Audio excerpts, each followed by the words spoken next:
Welcome to this workshop on rebuilding Lebanon, preserving its diversity, organized by the Sovereign Order of Malta and the German Embassy to the Holy See and to the Order of Malta.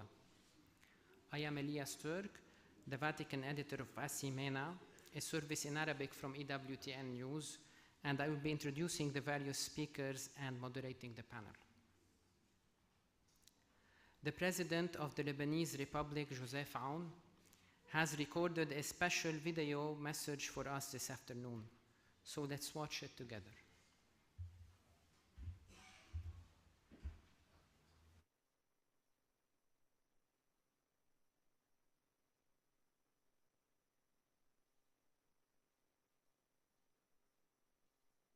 أصحاب السعادة، الضيوف الكرام، الأصدقاء الأعزاء، يشرفني أن أنضم إليكم من خلال هذه الرسالة في هذا الحدث الذي تنظمه منظمة فرسان مالطا ذات السيادة من أجل لبنان.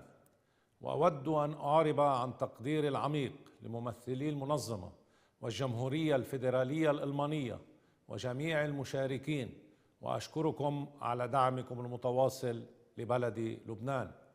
إن لبنان بل والشرق الأوسط بأسره يقف عند مفترق طرق، فبينما يثقل عبء التاريخ كاهلنا، فإن ضرورات الحاضر تتطلب منا التحرك.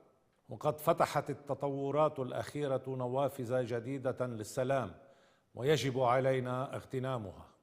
لبنان بلد يتمتع بصمود استثنائي وتنوع غني، يضم 18 طائفة تعايشت لقرون، ويشكل هذا التعدد جوهر هويتنا الوطنية وعنصرا أساسيا لاستقرار المنطقة.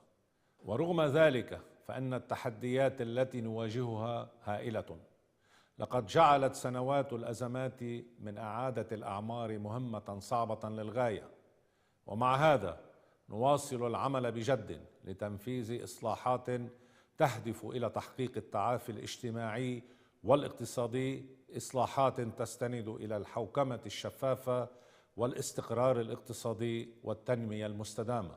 وفي ظل هذه الصعوبات وقفت منظمة فرسان مالطا إلى جانبنا، فمنذ أكثر من 70 عاما وهي حاضرة في لبنان، وقد اكتسبت سمعة قائمة على الثقة والحياد والفعالية في العمل الإنساني، خصوصا في المناطق النائية.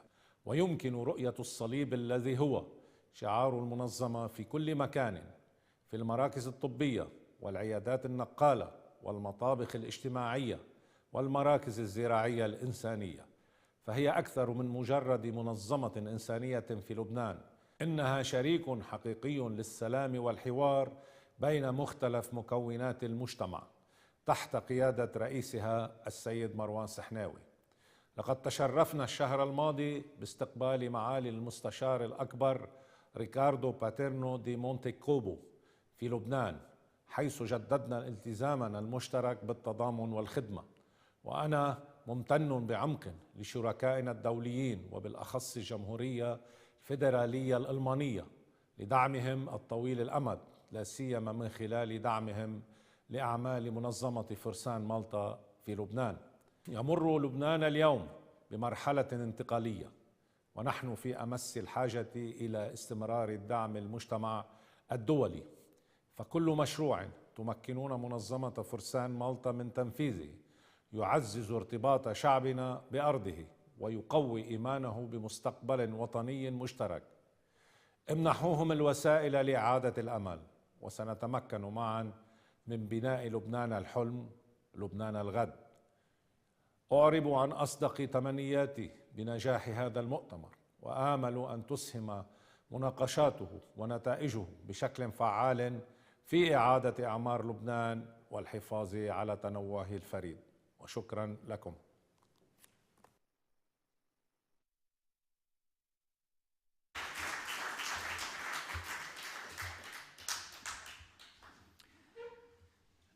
Now I would like to give the stage to the Grand Chancellor of the Sovereign Order of Malta, His Excellency Riccardo Paternò di Montecupo.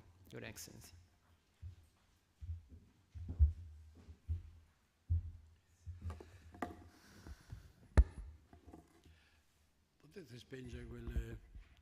Potete spengere fuori quelle luci, quelle due lampioni, perché non si vede niente.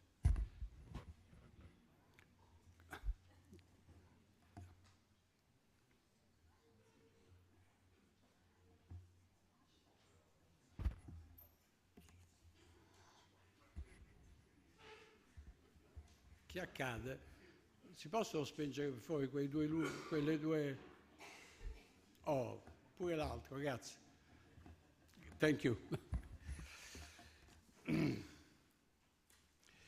Your Eminence Cardinal Gujarotti, Excellencies, ladies and gentlemen, I warmly welcome you all, all to this event organized by the Sovereign Order of Malta in close collaboration with the Embassy of Federal Republic of Germany to the Holy See and to the Order of Malta. I would like to express my sincere thanks to Ambassador Kotsch and his team at this embassy for their support in organizing today's event, which is dedicated to a country that holds a special place in the heart of many of us, Lebanon. The future of Lebanon also depends on those who believe in the value of the Christian presence in the Levant, of those who work for peace among religions, and of those who strive for the common goods beyond the logic of power. The Order has long been at the forefront of the international community's support for Lebanon, an extraordinary country in terms of history, culture, and resilience. Lebanon is unique in its diversity, in its rich social and cultural fabric, where different entities, groups, and religious communities coexist despite many sources of tension and instability, both domestic and at regional level. Today, Lebanon has a significant opportunity for reconstruction and stabilization. The development of the past few months, which led to the election of President Joseph Aoun, and thanks very much for his message, and the formation of the government led by Prime Minister Nawaf Salam, are a source of hope for the country and its people. For this reason, at the beginning of the year, the Order of Malta decided to devote special attention to Lebanon. We organized a side event at the Munich Security Conference last February, and we agreed with Ambassador Kotsch on the need for an event that would highlight how the Order of Malta, with strong support from the Federal Republic of Germany, has assisted the Lebanese population throughout their struggle to live in peace and stability. I have just returned from an intense and deeply moving visit to this extraordinary land, where I was able to witness firsthand not only the difficulties and the challenges, but also the resilience, dignity, and hope that animate the Lebanese people.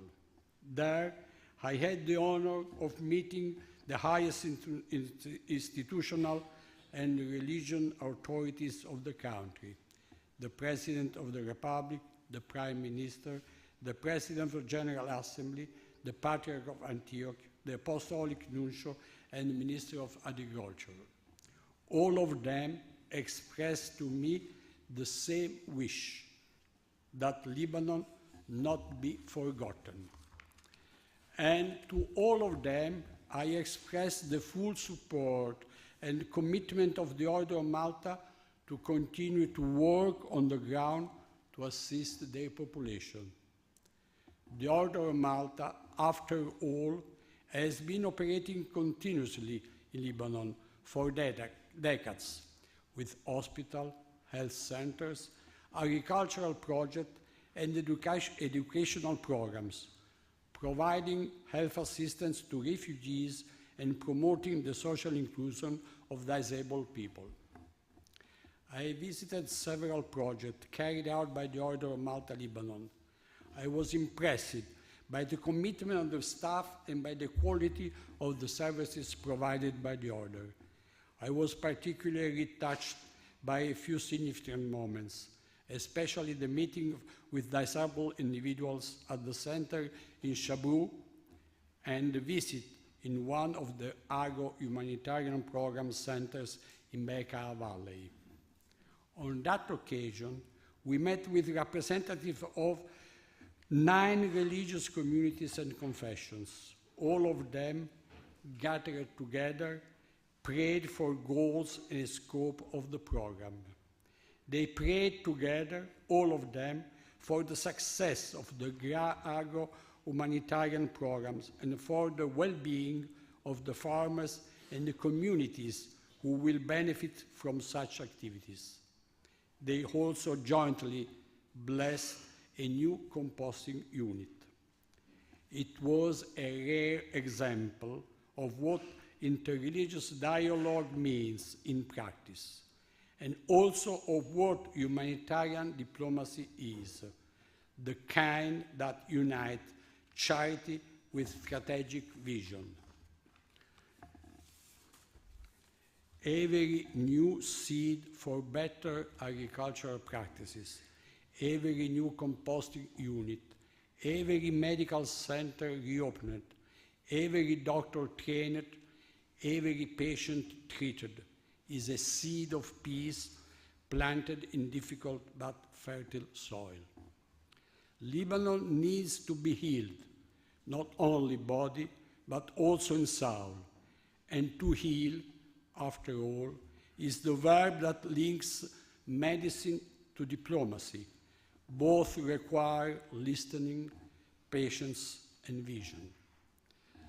This evening, you will have the opportunity not only to see the outstanding activities carried out by the Order of Malta in Lebanon, but also to take part in a high-level and thoughtful debate on the theme of preserving Lebanon's diversity in a panel composed of the most distinguished personalities. His Eminence Cardinal Guccerotti, His Excellency Ambassador Tunkel, His Excellency Ambassador El Khoury, and the President of the Lebanese Association of the Order of Malta, Marwar Senawi. I wish to thank all of them for accepting our invitation. Their presence honors us. The cooperation between the Order of Malta and the Federal Republic of Germany is a virtuous example of how solidarity can become foreign policy. It is an example of how aid to Lebanon can be, at the same time, an act of humanity and a long-term investment in the stability of the entire region. Only solidarity and international cooperation can help to rebuild trust, the economy, and the institution of a state so fragile and yet so fundamental to the stability of the Middle East. The Order of Malta will continue to stand by the Lebanese people in the fulfillment of its historical mission to assist all those in need and to promote peace and coexistence among communities of different origins and identities. Thank you very much.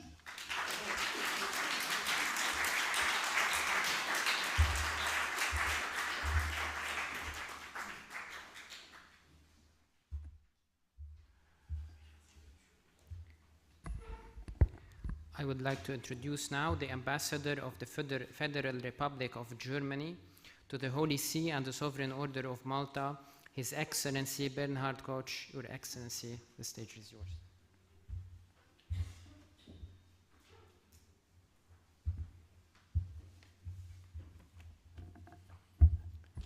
Your Eminence Cardinal Guccerotti, Your Excellencies Grand Chancellor Paternò di Montecupo and Grand Hospitalier Blotz, Excellencies, distinguished guests, ladies and gentlemen, it is with great honor and appreciation that I welcome you all to this workshop.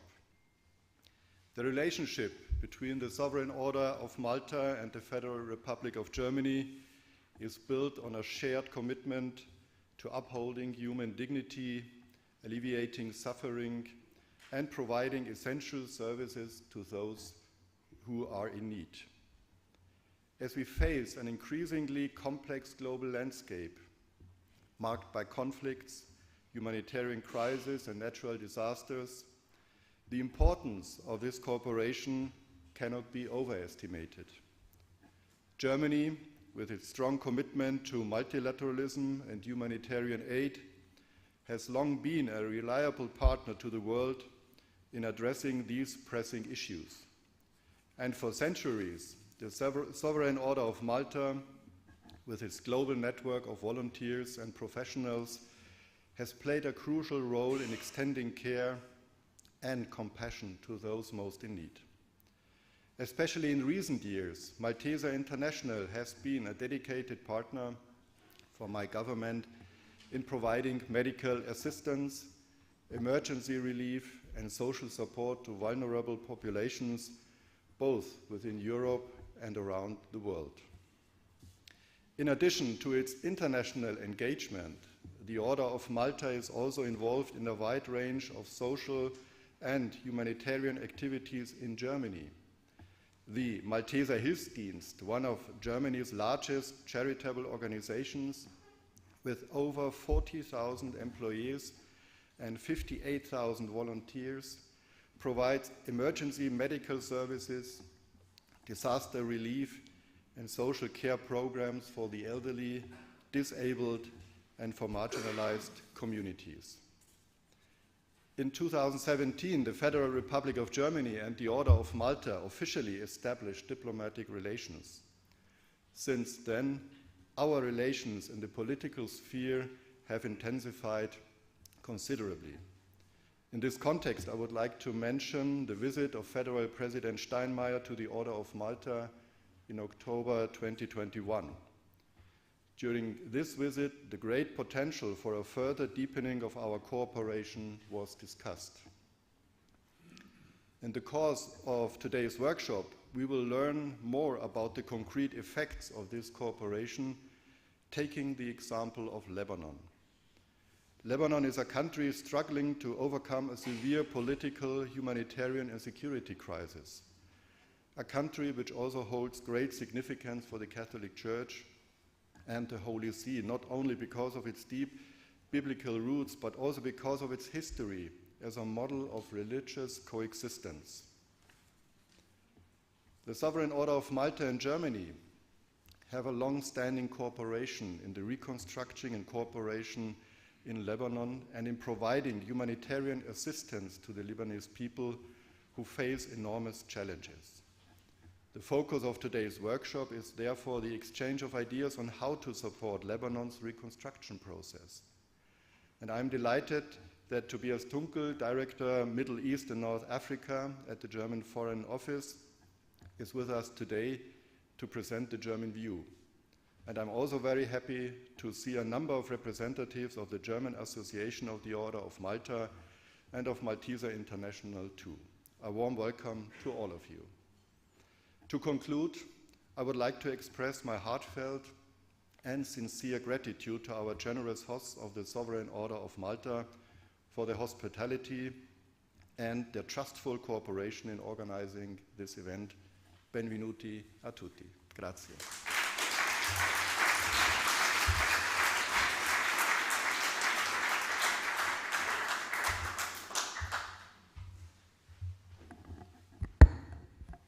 It is time now to move to the Sovereign Order of Malta's activities in Lebanon, particularly the role of the embassy in Lebanon.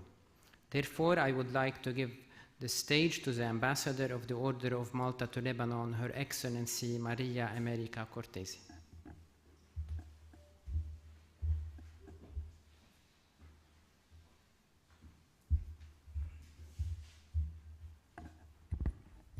Your Eminence Cardinal Gugerotti, Excellencies, ladies and gentlemen, I'm very pleased to participate in this workshop on Lebanon, organized by the Sovereign Order of Malta in collaboration with the Ambassador of the Federal Republic of Germany to the Holy See, His Excellency Bernhard Kotsch. The fine speeches we have just heard clearly illustrate the importance of rebuilding Lebanon, respecting its diversity. The first element to be able to rebuild this nation that has been suffering for decades is to restore confidence to its people. The Order of Malta in Lebanon, with its activities, is certainly one of the actors that will be able to restore this confidence. In its 72 years of activity, the Embassy of the Order of Malta in Lebanon first carried out projects founding 8 of the current medical centers.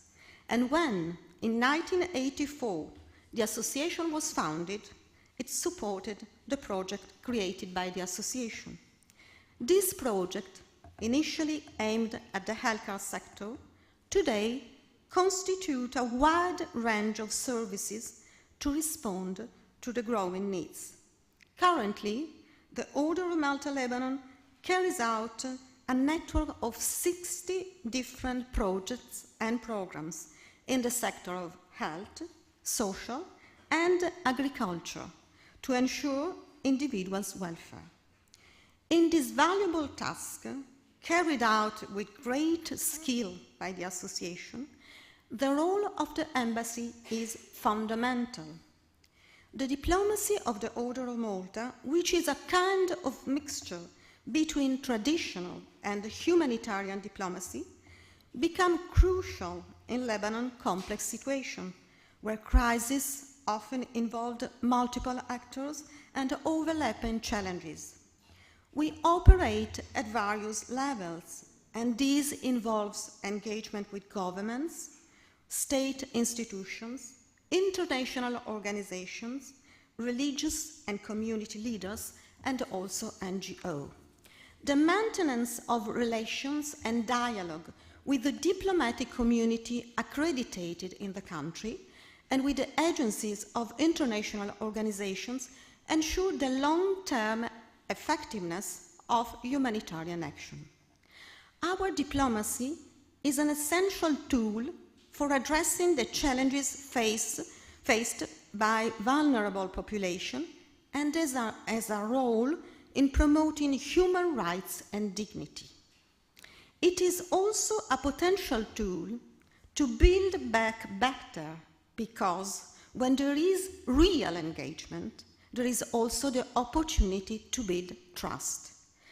Our approach, built on neutrality, diplomatic engagement, respect of all religious groups, and trust, allow us to interact with Lebanon's unique complexity, social fragmentation, multiplicity of confessions, economic and banking crisis, the presence of a significant number of refugees from Syria and Palestine.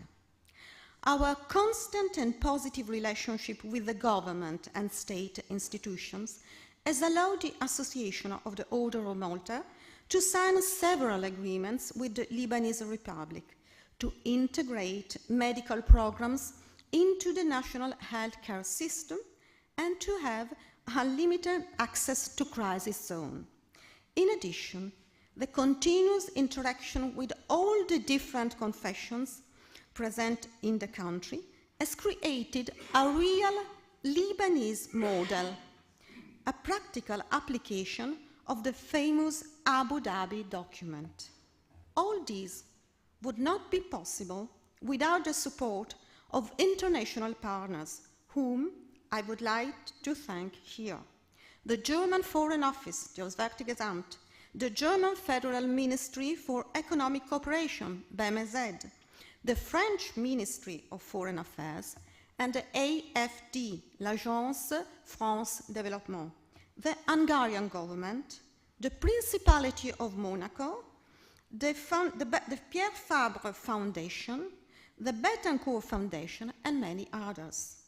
We ask them to support us further so that we can continue to help Lebanon. As St. John Paul II said, Lebanon is more than just a country. It is a message of freedom and an example of pluralism for the East and the West that we must keep alive. Thank you.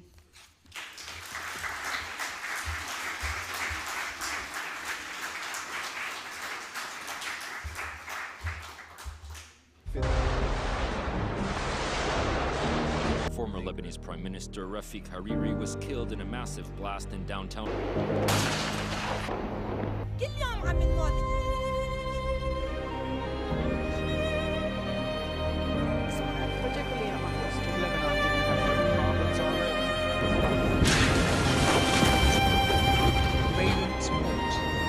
Through decades of wars, crises, and uncertainty, one constant remains.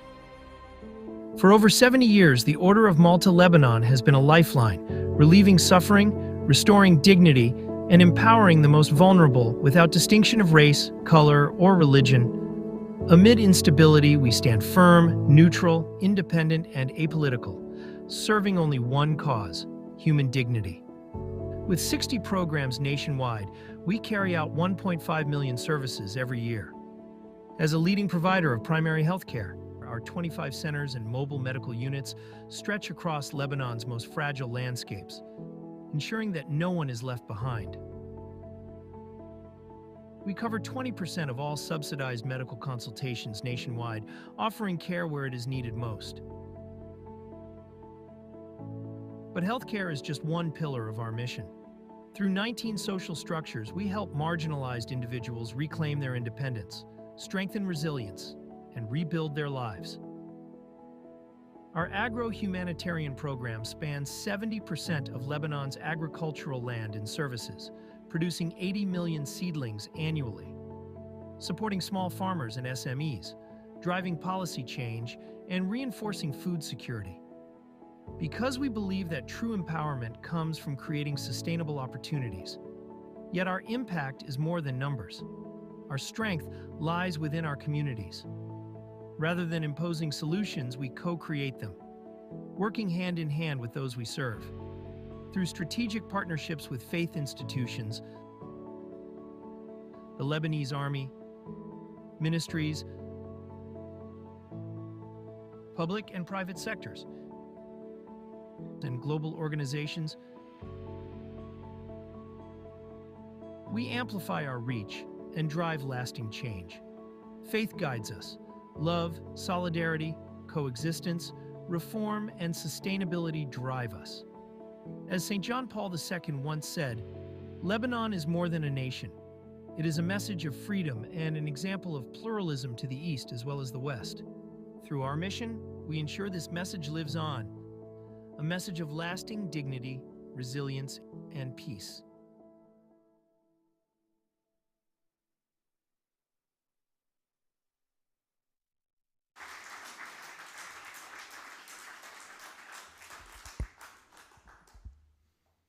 Thank you for the Order of Malta for this video about the Lebanese Association activities. Let's discover more about the Order's activities in Lebanon with Ms. Umayma Farah, Director of Development and Communication of the Lebanese Association of the Knights of Malta, with Mr. Keith Zevenbergen, Director of Programs and Operations at Maltesers International, Mr. Elias Ghadban, Agriculture Advisor of the Lebanese Association of the Knights of Malta. Eminence, Excellencies, distinguished guests, good evening. Thank you for being here tonight. Your presence is more than symbolic. It's a statement of solidarity. At the beginning of the film, you saw images of the Lebanon Civil War. In just 3 days, our nation will mark the 50th commemoration of its outbreak on April 13, 1975. This dark chapter fractured Lebanon's social fabric to this day, but it also taught us that peace cannot be taken for granted. It must be built, nurtured, and protected. Today, Lebanon faces one of the most severe socioeconomic crises in its history. Over 80% of population lives in poverty. Basic services have eroded. The public health system is on the brink of collapse. Over 2 million Syrian and Palestinian refugees remain in vulnerable conditions, placing additional strain on already fragile resources. The recent war has added a new layer of suffering. Thousands of families have been displaced, livelihoods have been destroyed, and vital services disrupted. Fear and uncertainty have once again gripped communities who have already endured so much. Yet Lebanon is more than its crisis. It's a land of resilience, beauty, and coexistence, a country where diversity is not a threat, but a strength, when nurtured with unity and trust. For 7 decades, the Lebanese Association of the Order of Malta has stood with the people of Lebanon, not as a substitute for the state, but as a partner, a bridge between communities, between need and dignity, between crisis and recovery. Apolitical, neutral, and impartial, the cross of the order heals in the churches and in the mosques. As you can see behind me, our network tells the story in action, from the extreme north to the southern borders, across Mount Lebanon, Beirut, and the Bekaa Valley.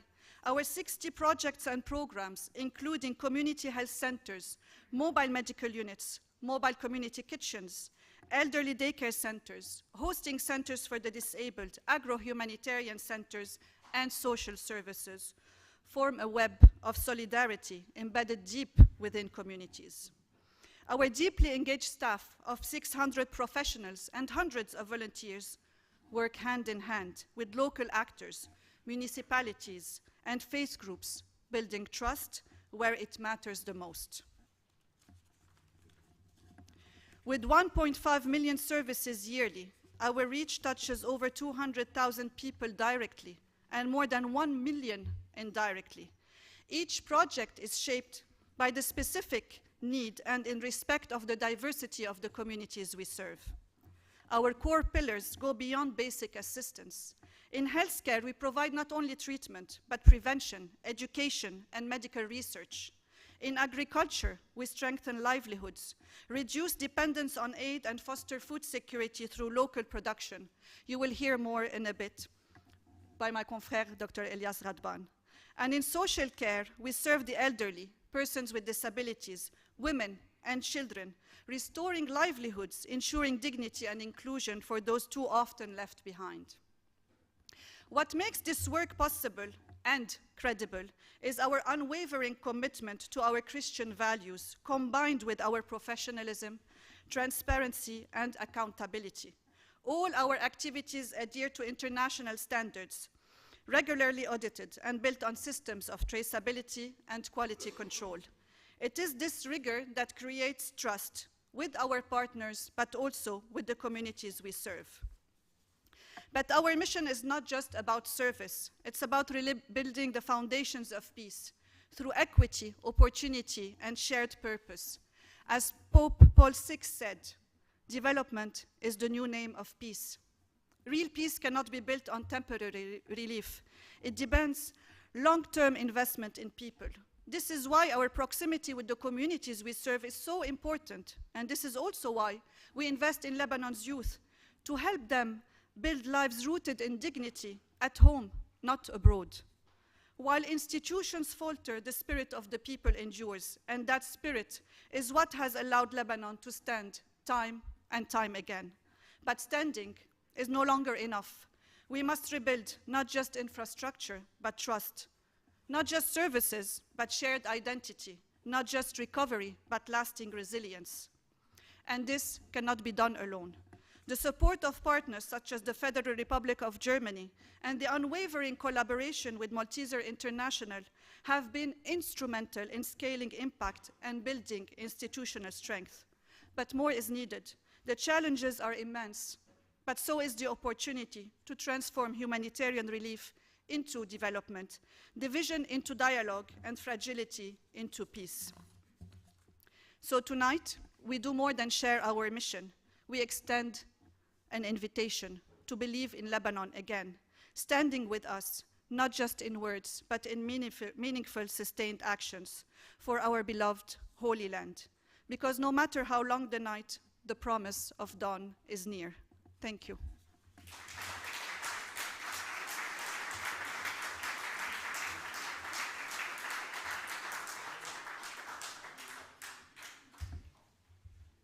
Thank you, Umaima. Your Eminence, Your Excellencies, ladies and gentlemen, also for me it is an honor to be with you, albeit on behalf of my boss, the Secretary General of Malteser International, Clemens Graaf Mirbach-Harf. He is, I'm sorry, he is not able to come today.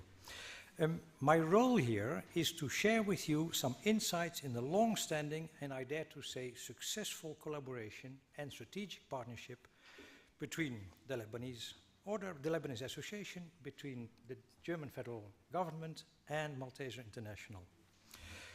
Malteser International is the international relief agency of the Sovereign Order of Malta, active in more than 35 countries in all continents over the world, with over 1,000 staff and with hundreds of partner organizations nationally.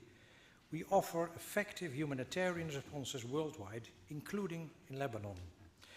We do so with the generous donations of the associations of the Order of Malta worldwide. We do so with donations from the German public and of the federal government of Germany, amongst others. Wherever possible, we work through partner organizations to make use of their closeness and access to people in need. In turn, we bring our expertise on the table and our access to funding. Thanks to the Church and the Order, we have access to a uniquely wide and deep-rooted network of partners which allow us to go to places where others cannot go. Our partnership with the Lebanese Association has allowed the Lebanese Association to scale its impact significantly over the last years in a sustainable way. The level of trust enjoyed by the Lebanese Association across Lebanese society, including members of all religions, gives us a truly unparalleled access and level of credibility and acceptance in the country. In this impactful partnership, together we engage in joint project design and implementation tailored to the situation in Lebanon and geared towards the most pressing needs of the country's population. Over the years, this strong collaboration has enhanced effectiveness, efficiency, trust and reach, as just now sketched by Umaima. Over the past years, we, MI and the Lebanese Association have developed mutual learning opportunities as core components of our partnership. We exchange knowledge, we exchange methodologies, we exchange best practices from global contexts and adapt those to the Lebanese situation. It is exactly that combination of international expertise, which includes the knowledge and the experience to manage large donor contracts and to assure compliance with donor regulations, together with your local networks and knowledge and contacts, and the understanding of the cultural sensitivities that has assured effectiveness on the ground, particularly in those highly complex settings in Lebanon. It is critical, ladies and gentlemen, to note that this exemplary partnership between us could only come to full fruition through the enabling role of the federal government of Germany in reinforcing this partnership. It is that government funding from Germany and the strategic backing provided that provided the critical energy to fuel this partnership that has enabled not just immediate relief, but sustainable long-term humanitarian development. Thank you for that. At a time when aid budgets worldwide are under enormous pressure to prove their added value and contribution to the interest of donor countries too, this partnership is truly an example of humanitarian aid which is efficient, effective and sustainable.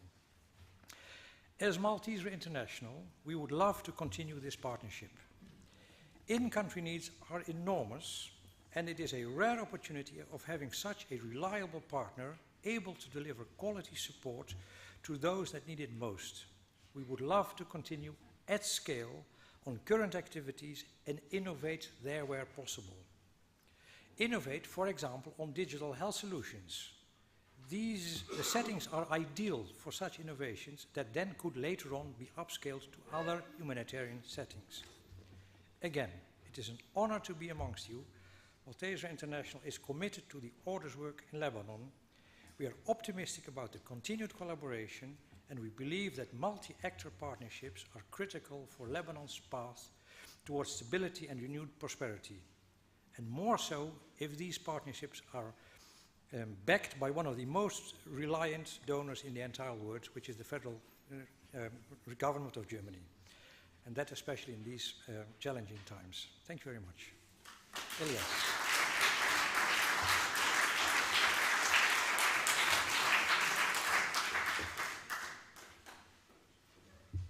Good evening.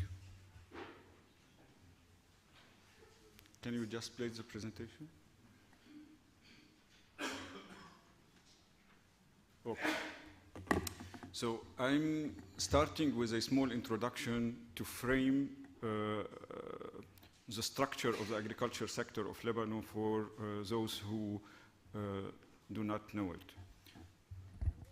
It's a small sector that contributes the least to national GDP. It's around 4%. However, it contributes to around 20 to 25% of employment and contribute to around 17% of total export.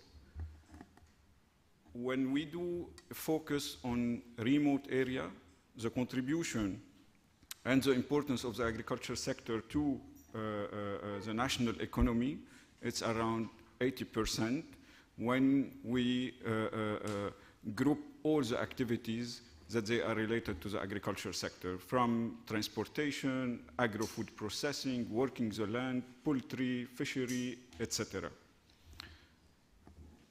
However, this sector consumes in a country that is classified as semi-arid around 60% of water. And we all know the challenges of climate change and how we're trying to adapt to climate change. So it's, to a certain extent, when we try to expand in an agriculture sector through strategic crop, we look first at the consumption of water.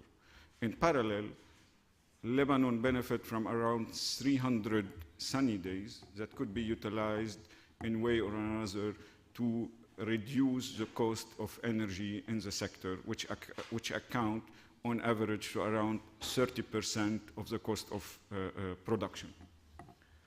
From social point of view or social protection point of view, farmers in Lebanon, they are not officially recognized as a business, and accordingly, they are not considered eligible to benefit from social security program or social security nets.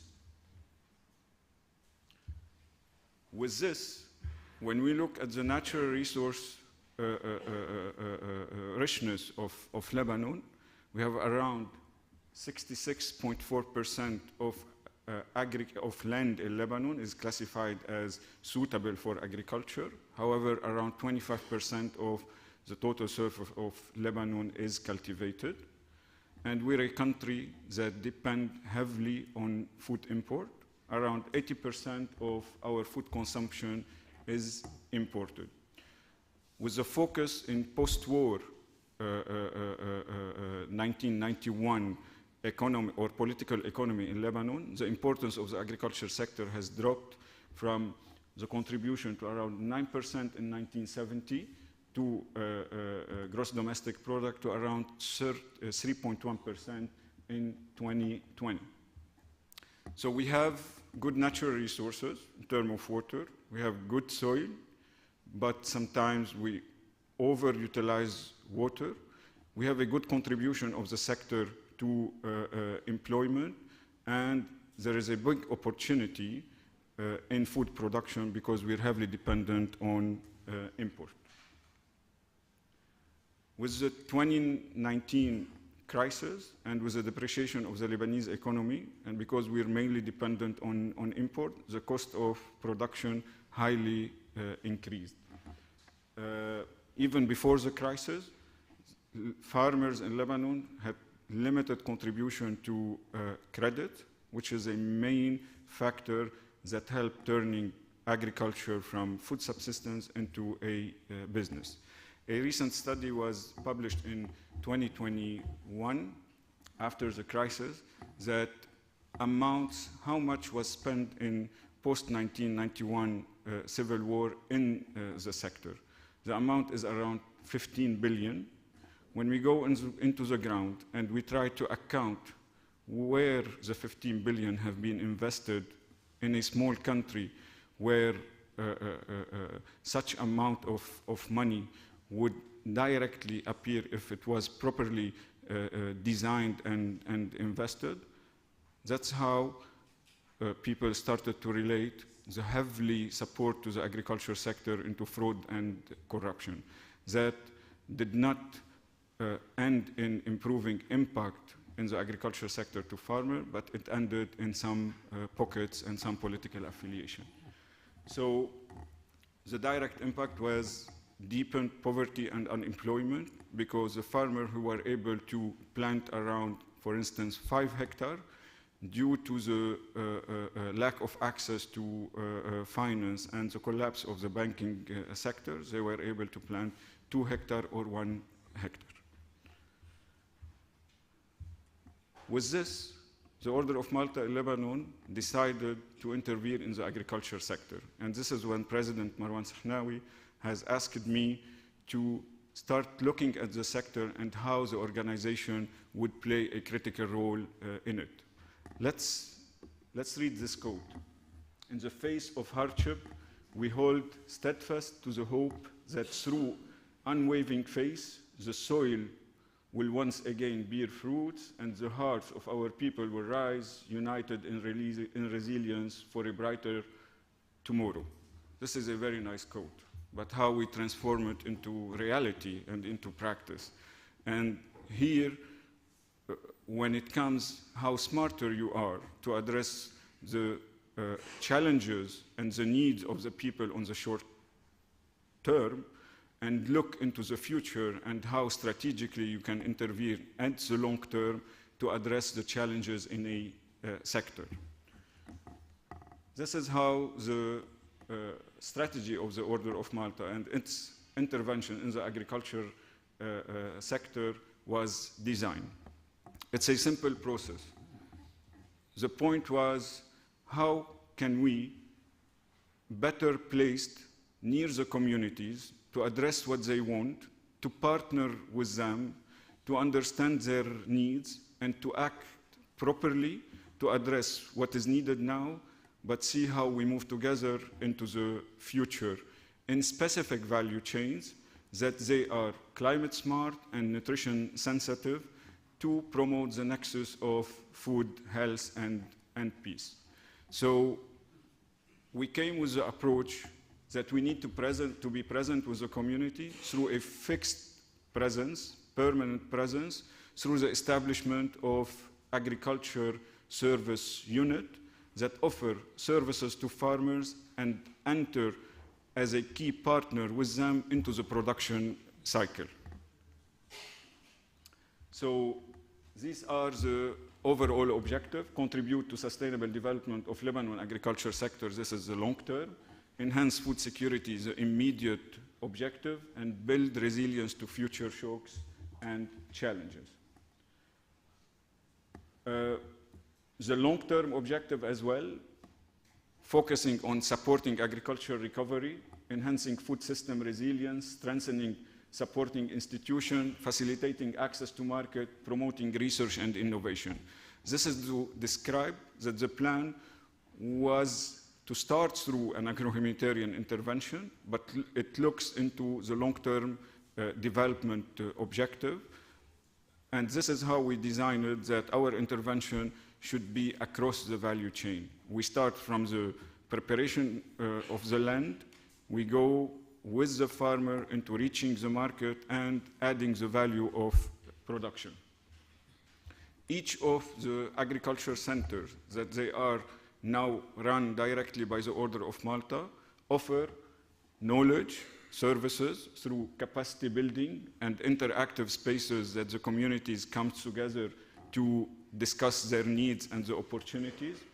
It offers on the short term seedling production. That's how we establish the nurseries that they are operated by the Order of Malta and offering currently 80 million seedlings per year in specific value chains.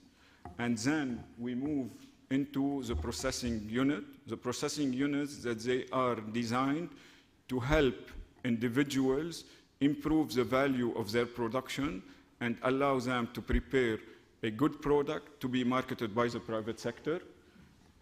And to directly influence and accelerate the adoption of these practices, the Order of Malta has designed cash and in-kind assistance.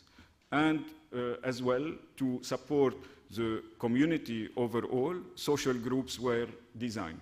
So whenever we go into an agriculture center run by the Order of Malta, we have demonstration plots, we have training rooms, we have access to seedlings, we have processing units, and as well, we have the communities overall engaged about how the centers are run and how they are strategically targeting specific value chains. These are some pictures. This is a picture in the nursery. This is a training to a beekeeper. This is also irrigation in the nursery.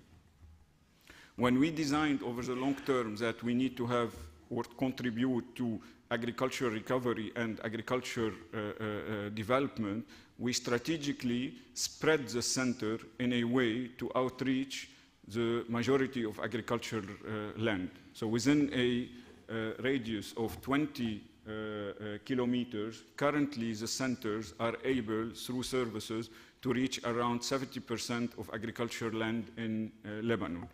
This is, this picture shows the cluster approach of how we designed the program, where if you are a farmer in the Bekaa and you're planting, for instance, in the north, you can access the services with the same quality and same prices. And when I say the services, they are mainly offered at break-even cost to the farmers in order to decrease the cost of production. So the overall capital has been invested by the Order of Malta to serve the community, and currently the partners who are the farmers and the community group and the cooperative are funding the services, and this is how, after the end of the project and after the end of the funding, the services of the Order of Malta will continue to be offered, and indirectly the farmers will be funding access to their services. This is the center in Ain Ibel, which is extend on a service of 30,000 square meter, and it was in partnership with the Jesuit community. All the centers were built into a community land that was offered for free or granted for free to the Order of Malta for 20 years to establish the center and offer these services. This is another center where you see the nurseries, you see the offices, the training room, and you see in all these centers that they are operated by solar energy in order also to decrease the cost of production. This is the center in the south, in Kfarfalous area. This is in Khirbet Anafar, the same design, the same model. This is in Kubayat, and this is in Mijdlaya. Okay? What have been invested now so far in the agriculture program is around $8 million. If we assess the value of the services and the value of the land, it's more than $40 million. And it will continue to provide the services to farmers. What we have done so far, call it from business point of view, it's a proof of concept. We proved under a crisis that we can design programs to address immediate needs and seed the future in these centers by seeing the long-term objective with the farmers. We invested by training our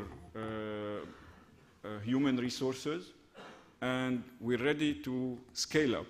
And the scale up in parallel is offered by 18 hectares of land in which the agriculture centers are being operated so far. So the 8 million that has been invested in these agriculture center is ready through a strategic approach to absorb in the coming 3 years around 40 million investment in order at the end to present a pilot of how can we, through humanitarian and development intervention, present an alternative scenario to the Lebanese community on a country, on a small country like Lebanon, and prove that change is possible on the short term if we properly invest and design, and if we properly stand with the community next to them with credible organizations like the Order of Malta in Lebanon.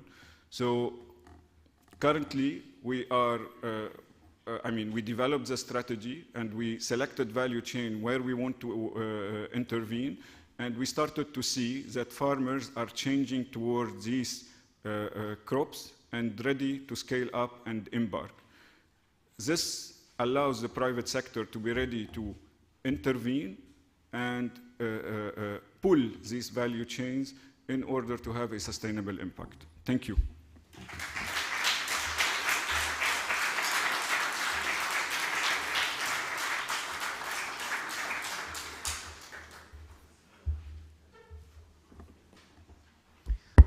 While the stage is being rearranged, I would like to remind that the panel is entitled The Lebanese Intercommunal Model. Our panelists are His Eminence Cardinal Claudio Gugerotti, His Excellency Ambassador Tobias Tunkel, His Excellency Ambassador Ghadi Al-Khouri, and His Excellency Marwan Sahnawi. Please, Your Excellencies, if you would like to take place on the stage.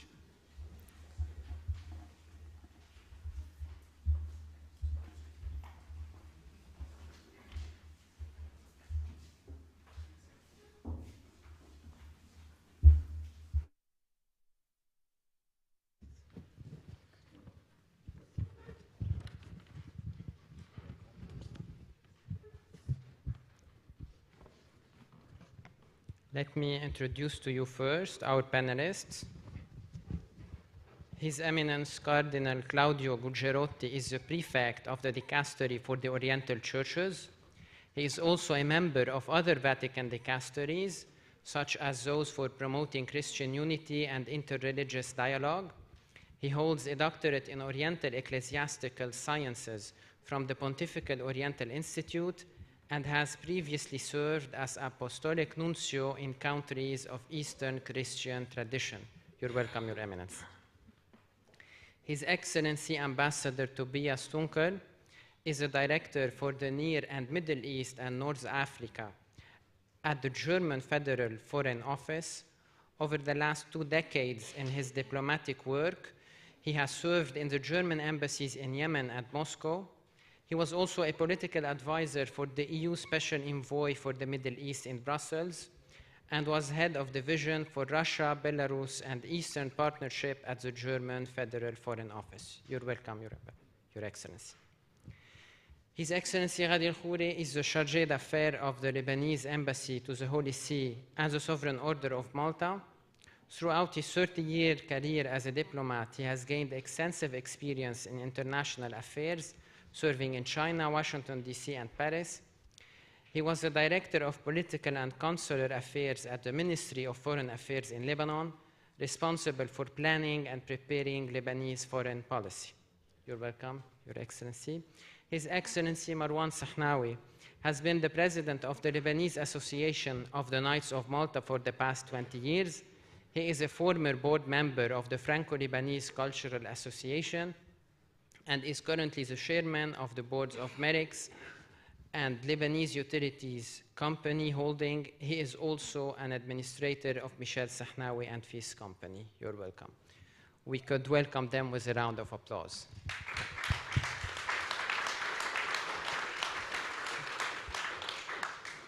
I will start by asking our panelists their thoughts about a common question about why is it important to rebuild Lebanon and why should Lebanon remain an intercommunal model. Then I will ask them another question for each panelist, and we will start then taking your questions, the questions of the audience here tonight. So you could start by preparing your questions, and you could then raise your hands, and a microphone will be brought to you. So the first question, which is a common question, I will start with Cardinal Goggerotti. Your Eminence, why is it important to rebuild Lebanon, and why should it remain an intercommunal model? It's quite a difficult question. The first answer, which is not to be taken for granted, is the fact that we have something to rebuild. The fact of having something to rebuild means that there is something alive. In a territory, in an area where it's very difficult to imagine a future, Lebanon among them is certainly one of the most promising areas, exactly because of its nature. Because it is not only a local, small reality, but it is a symbol. And a symbol that so far has not been repeated. So it is important to have a symbol of something that is possible to live. If we lose that symbol, we lose also the possibility of intervention, even more the possibility of reconstruction.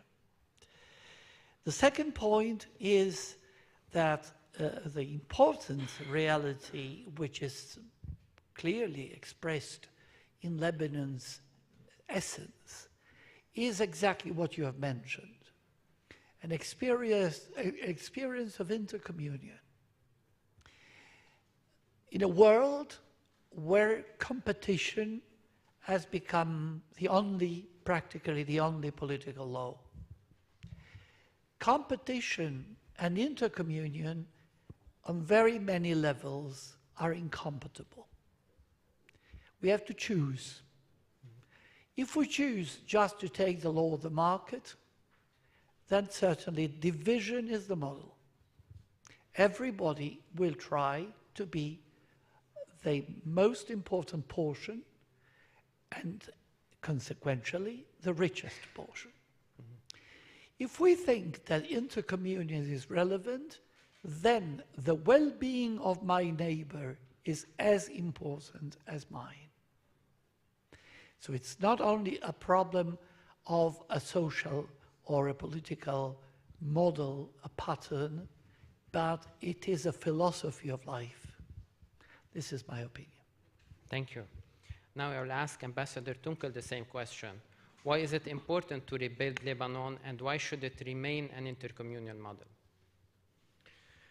Well, thank you very much for this question, which I have probably less difficulties to answer because I can perfectly relate and refer to what His Eminence Cardinal Goggerotti just said, and to what President Aoun said in the video message that he sent to us. I think Lebanon, in its multi-ethnicity, in its multi-religious, multi-confessional character, is an integral part of the fabric of the Middle East and is a living proof that the Middle East is a place where religions, confessions, ethnicities, communities can live together peacefully and prosperously.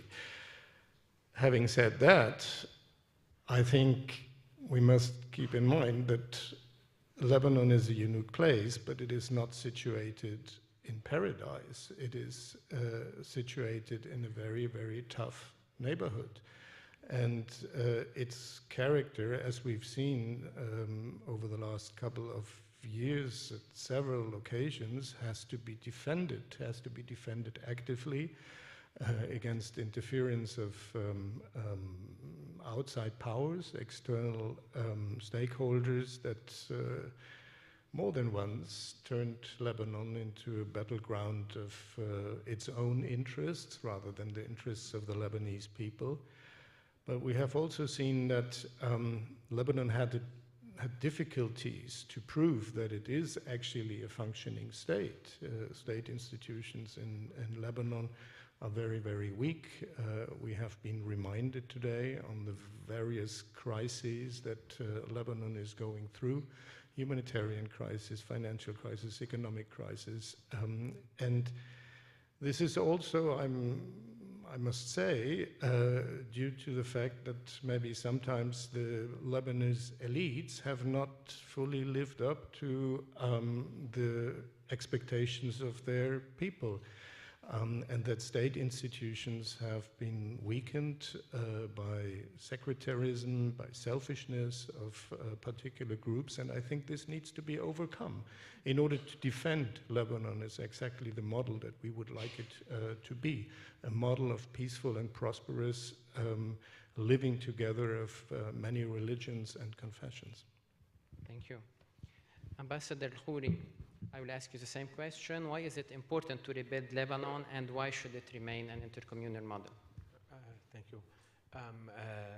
To begin, I think part of the question has been answered a little bit by everyone, mostly Ms. Umayma Farah, because she laid out some of the challenges Lebanon faces. I think your question is very interesting in a sense, because your second question partially answers your first question. I mean, challenges facing Lebanon are numerous and enormous. I mean, just to name a few, Lebanon is a country where currently 2 out of 5 persons are refugees. It has witnessed since 2019 the worst economic crisis of its history, and nothing substantial has been made to address it. It has an endemic lack of accountability, as witnessed by the Beirut port explosion, the biggest explosion Lebanon has ever, I think one of the biggest the world has ever seen since World War II. Not later than recently, it has witnessed an Israeli war and destructions beyond anything we can ever imagine. This is just to list a few.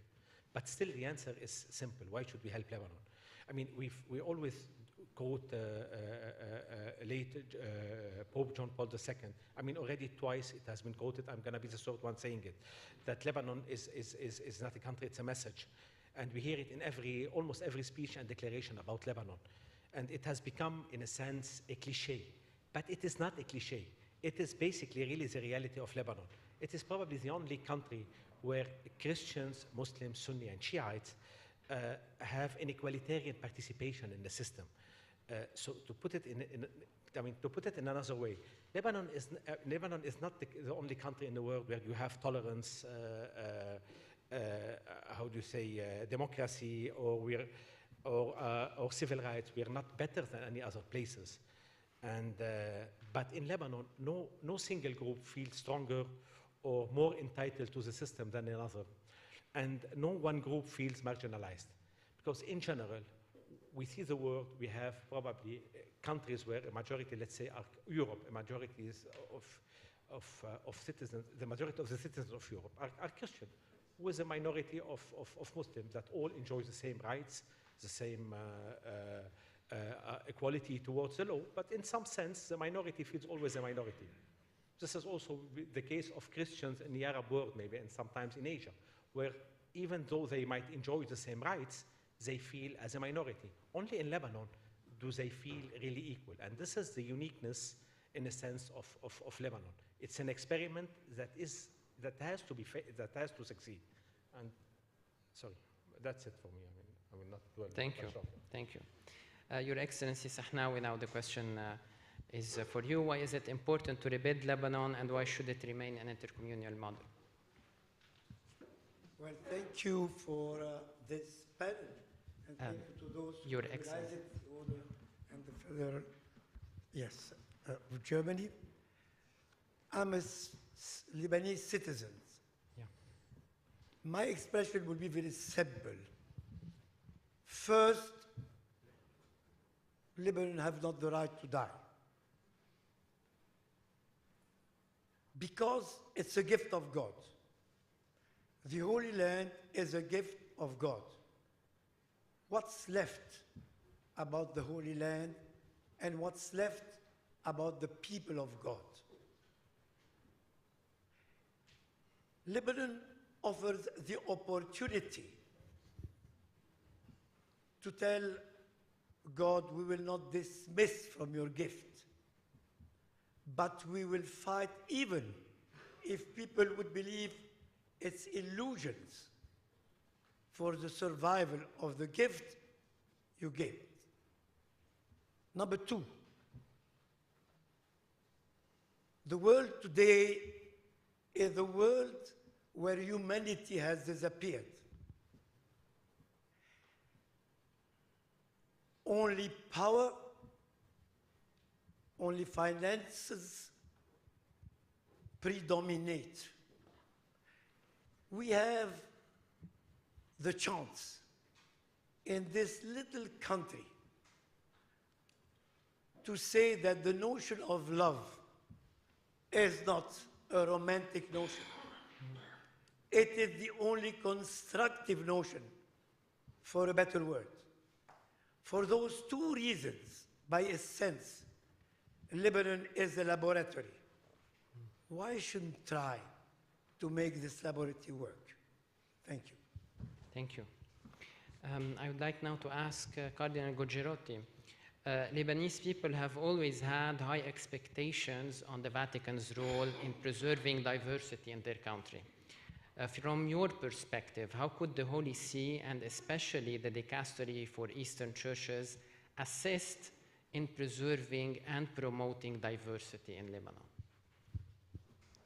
It is quite a hard task, I would say. The communities, as they are pretty consequential in their own self-perception. If I say a Maronite, everybody understands what it means. If I say a Melkite, everybody understands, and so on and so forth. And I think the same is for the Muslims. The problem is, first, and this is not up to us, first of all, but it's a condition, it's a precondition, is to impede people from outside to destroy this sense of self-identification. Because Lebanon as such can sometimes be self-destructive, but not to such an extent as to cancel the perception of identity of the groups that create Lebanon as such. So we have to support the churches, in our case, churches that are very ancient, both the Catholic ones and the non-Catholic ones, and that are strongly tempted to leave the country. Why?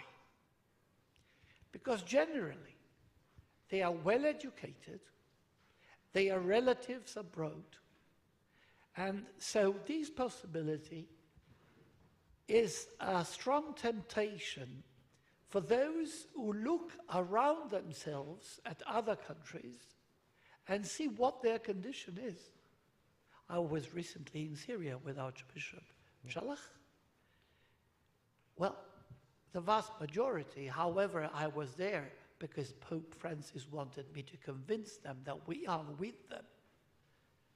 The main thing they wanted were visas. And we have already passed from 10 to 1% of Christians. So, God forbids that a new internal series of wars and revolutions take place. Difficult to imagine for the Christians, because if it happens, they will be the first victims. Everybody has somebody politically behind. The Christians don't.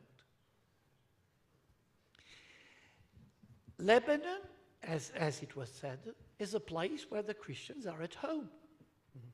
And they have not to ask for the possibility of existing, however, with a certain, let us say, decreased kind of rights. They are not the dhimma as they are perceived in other, practically in all countries where the Muslim legislation is implemented. So you see, our work is to try to convince them that for the church, to lose the Catholics or the Christians in Lebanon means to lose a part of the church that cannot be reproduced, which means a part of the identity of the Catholic Church.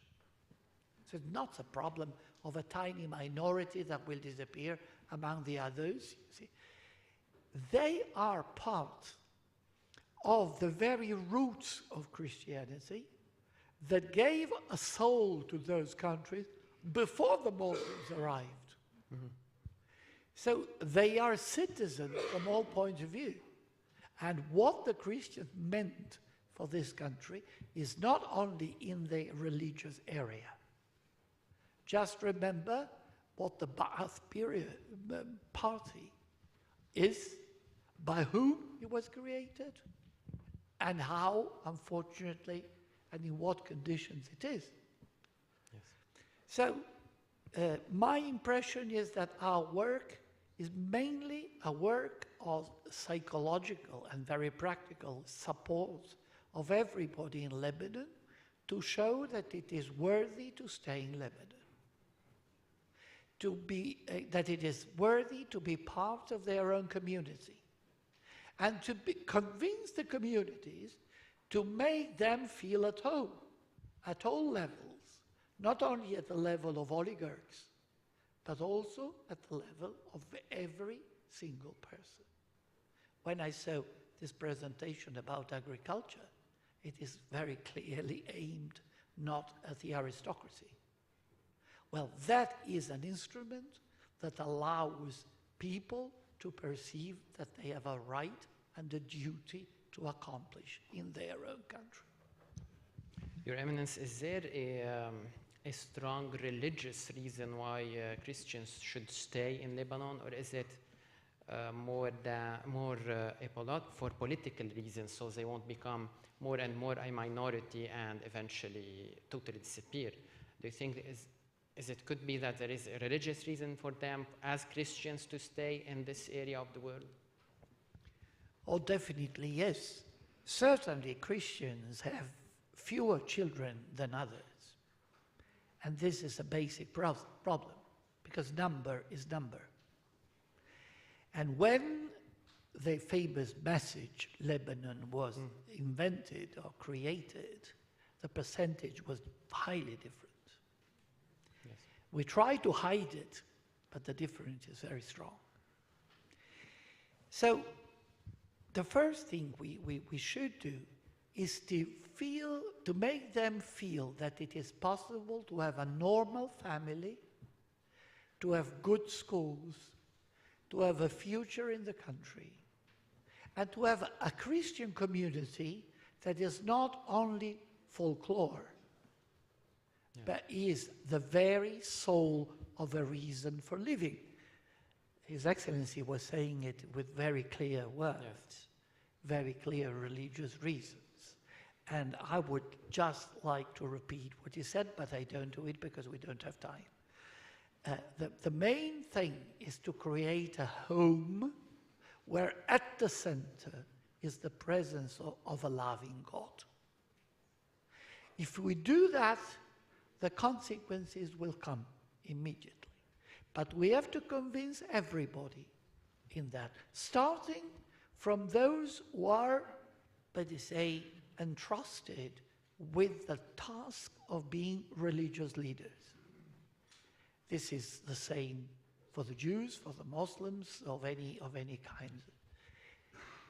And that the future is not by finding possibilities of alliance with outside powers in order to make themselves rich in spite of their own people. Mm-hmm.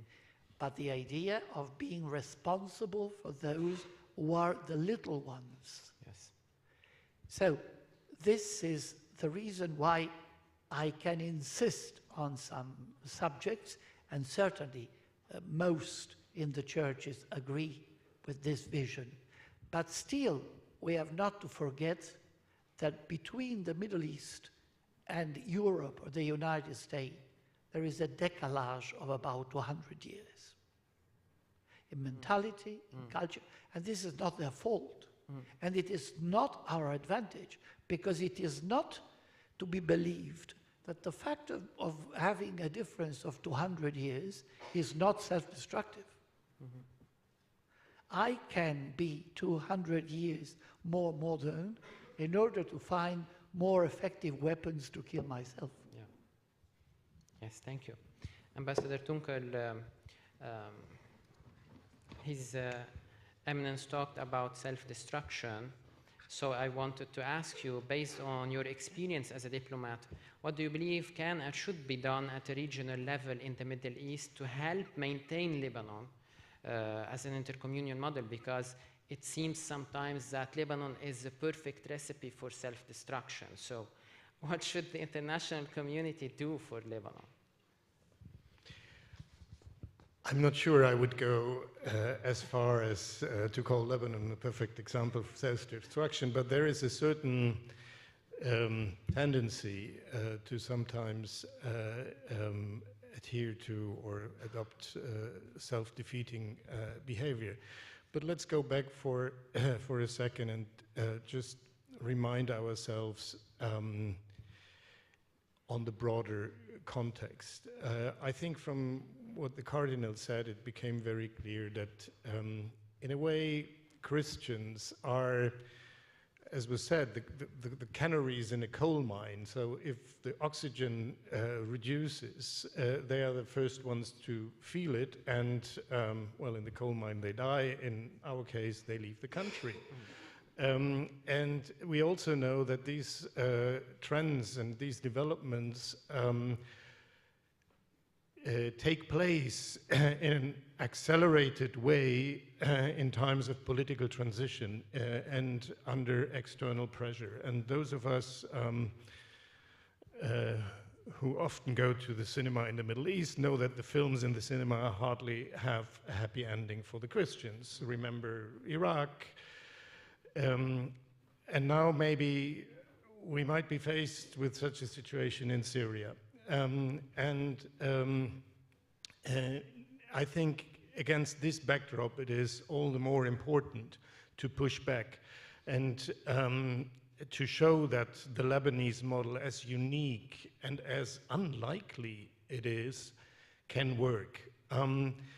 Unfortunately, the Lebanese model is not considered a role model in the region. If you go, and the Cardinal was there and I was there as well now, if you go to Syria and ask them what kind of country do you want to be, they said anything but Lebanon. I'm sorry to break this, if this is news to you, I'm sure it is not to you. I'm sorry.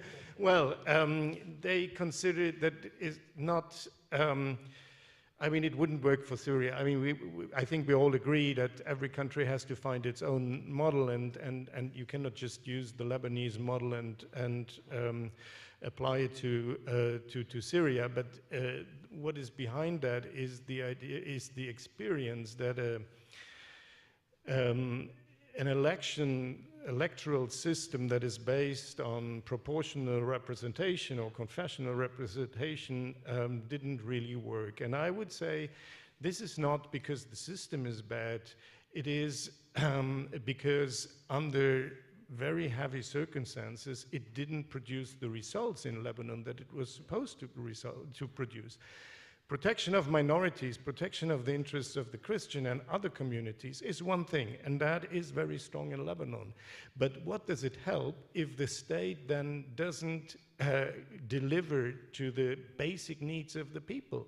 If it can't take care of the humanitarian suffering of the situation, and that is what we have observed in Lebanon. And again, it is not the fault of the Lebanese. It's not the fault of the country. There is so much external influence, external interference. And I think one of the most prominent and important tasks that the international community, countries like Germany, like the European Union have, is that it shields Lebanon against this destructive external influence, and that it helps the state institutions in Lebanon to function again. And I think we have a golden opportunity now We have a new president who is very committed. We have a new government which is committed to reforms. We have, luckily, a ceasefire which more or less holds, sometimes more, sometimes less.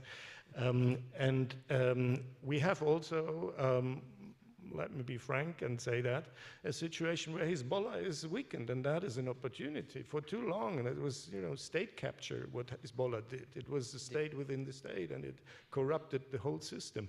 And we have to push back against that. We stand ready to help Lebanon to do that and to become what it can certainly be, a functioning, delivering state. You mentioned Hezbollah, Ambassador. Should the actual Lebanese government take into consideration disarming Hezbollah as part of rebuilding Lebanon from your perspective? Well, I mean, Hezbollah, I think it doesn't need to be explained, has never pursued a Lebanese agenda. It has pursued an Iranian agenda, and it has made Lebanon something it never wanted to be, a source of threat for its neighbors. Lebanon had to pay a very, very high price for it. Hezbollah was the reason, His Excellency mentioned it, the lack of accountability after the horrible Beirut blast. It was Hezbollah's fault that never there was criminal prosecution for those who bear responsibility. So I think there is a certain chance now, and we should use it. Thank you. Ambassador Khouri, as a Lebanese who has witnessed multiple wars and crises in your country, you have also for sure observed several reconstruction plans implemented by past Lebanese governments. From your perspective, is there a lesson learned that the current Lebanese government should consider today while attempting to rebuild the country after the last war? And what would it be, this lesson? I think one of the attributes of Lebanon is its openness to the external world. And with this comes basically a lot of assistance, a lot of advice. And from this, my next point being is that we have not been short on friendly advice in general. That's one thing. The second thing is basically, I think, competence. There's always competent people. I think the main problem is not basically the financial corruption in as much as the political corruption of the system. It was more critical, and in the sense, in all of the field that has areas that have to be rebuilt, I think studies have been done, projects have been planned. We are not short of planning. I mean, just to give you an example, when the Prime Minister was appointed, I went and saw him. And one of the main things I told him, basically, I told him, your government has 13 or 14 months time span. You don't have time to restart all over again. I think every project has been studied, every field, there is something that has to be done. Some of them might need fine-tuning. Some of them might need tuning. But I think everything is done. The question is how to implement them. And I mean, I don't like to talk about internal politics, but I think one of the main hurdles and one of the reasons the system was blocking is on its way to disappear, to vanish, which will probably make it easier for decision-making to happen in a smoother and more efficient way. So I am optimistic, not only because of the people who are there. The people who are there are exceptional, but we've always had some good people. But I am optimistic because basically veto power of some players have decreased. And the Iranian influence, in a sense, because it was more of a Iranian, sometimes it was Syrian, it was more of a blockage role than a constructive role. It has weakened to the point that it will allow it would allow us to move forward and move in an efficient manner, in a more efficient manner. Thank you. Your Excellency Sahnawi, you talked in your first answer about the importance of Lebanon and that Lebanon doesn't have the right to die. So how does the Lebanese Association of the Knights of Malta today helps in that, in maintaining Lebanon alive? We already saw a lot in the presentation, but I would like to know your point of view, and how does it promote the intercommunal model in Lebanon?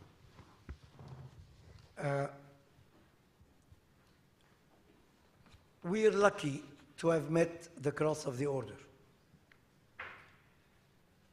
The Cross of the Order is a practical cross that works on the ground to be able to deliver to the Lebanese people sick from 55 years of war, to try to remember them that they're Lebanese people. They're not Christian people. They're not Shia people. They're not Sunni people. They're not Syrian Lebanese. They're not Iranian Lebanese or Saudi Lebanese. They're Lebanese people. And our work consists to try to have all over Lebanon the veil of a nurse mixing with the cross of the order, to get back to the civical point where rebuilding Lebanon will not be anymore a dream. You cannot realize that if you believe in ghettos. You cannot realize that if you talk. You have to bring back their dignity to the Lebanese people. That dignity is based on what?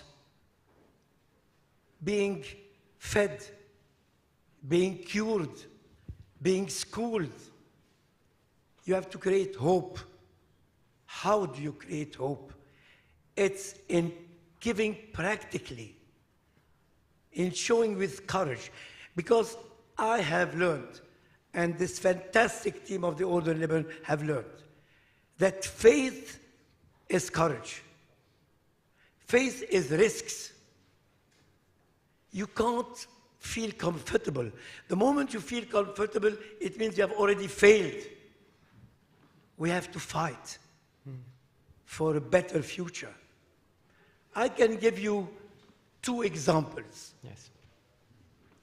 One day we were asked to put up a mobile medical unit in the most dangerous area, which is in the north of Lebanon in Wadi Khalid.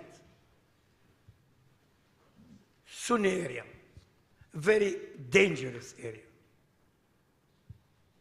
So they told us, do not go there. It's dangerous. So we said,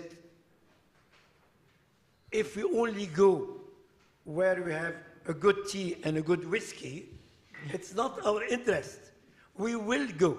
But we said we will question a very important Sunni humanitarian organization to say, come along. They said, you're crazy. We will never go. So we decided to go. But we said, let's not do any kind of provocation. We went with our medical mobile unit without the cross, white. And we began our work.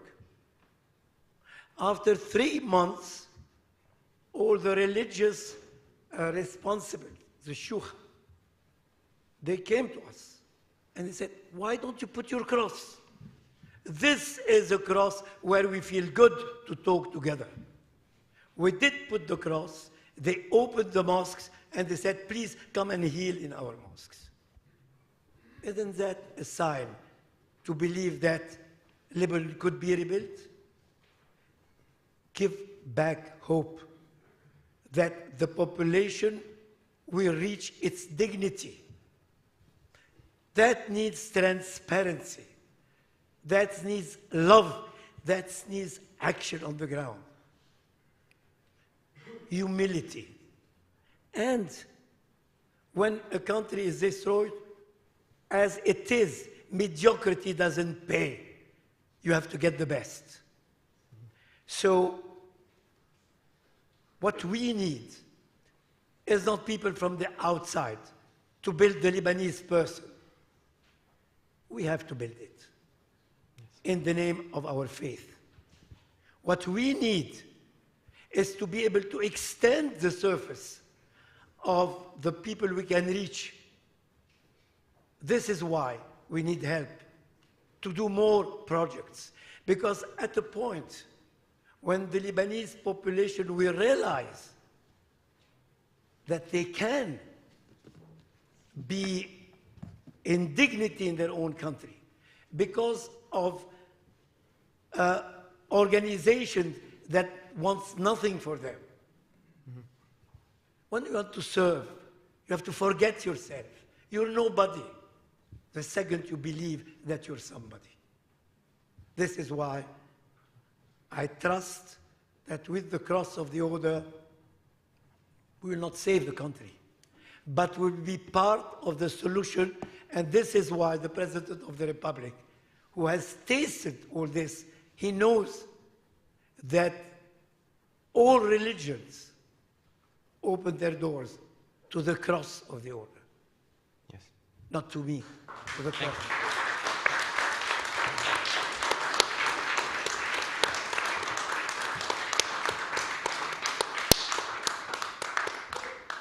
We still now have less than 10 minutes, so I would like to see if someone from the audience would like to ask a question.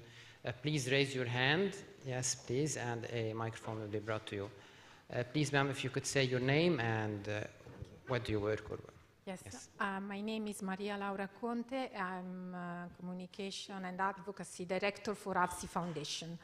AFSI Foundation is present, has been present in Lebanon since 1996, and we, for development project, emergency project, and we strongly believe that we need cooperation to development. Need cooperation to development today more than ever, but we see also that a new wind is coming from West, suggesting that actually development cooperation is no longer necessary and the funds dedicated to it are no longer useful.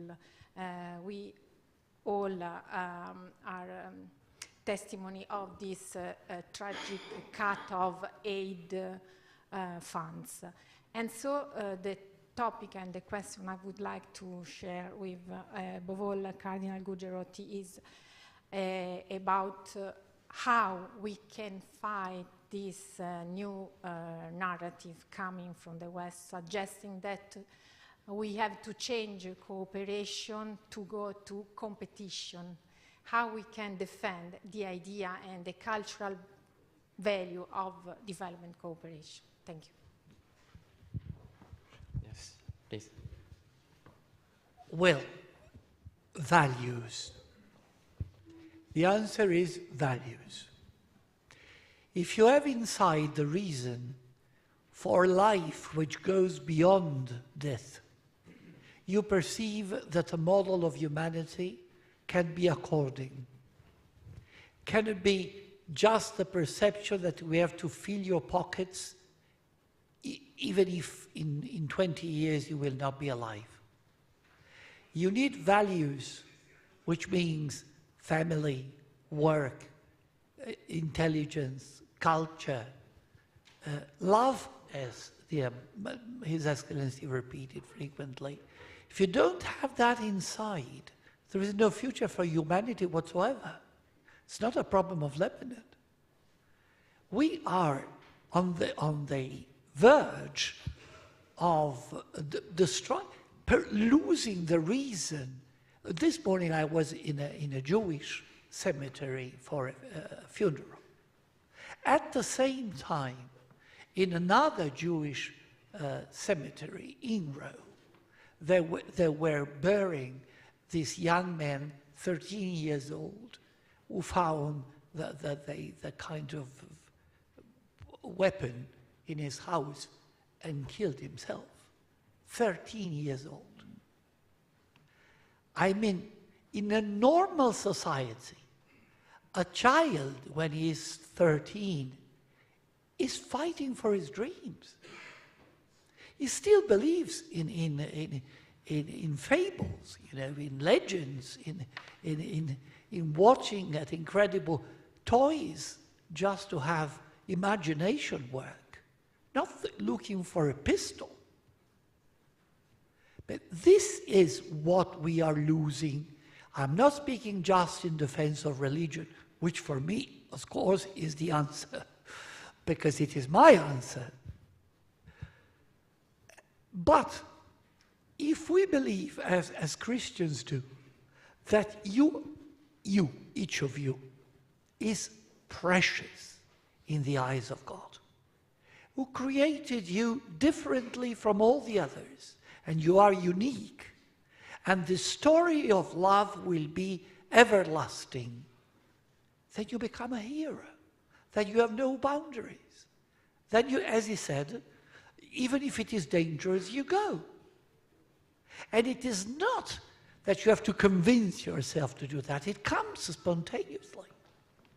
If we don't do that, and we think that the most important part of our body is our pockets, then everything will be used accordingly, including our neighbors.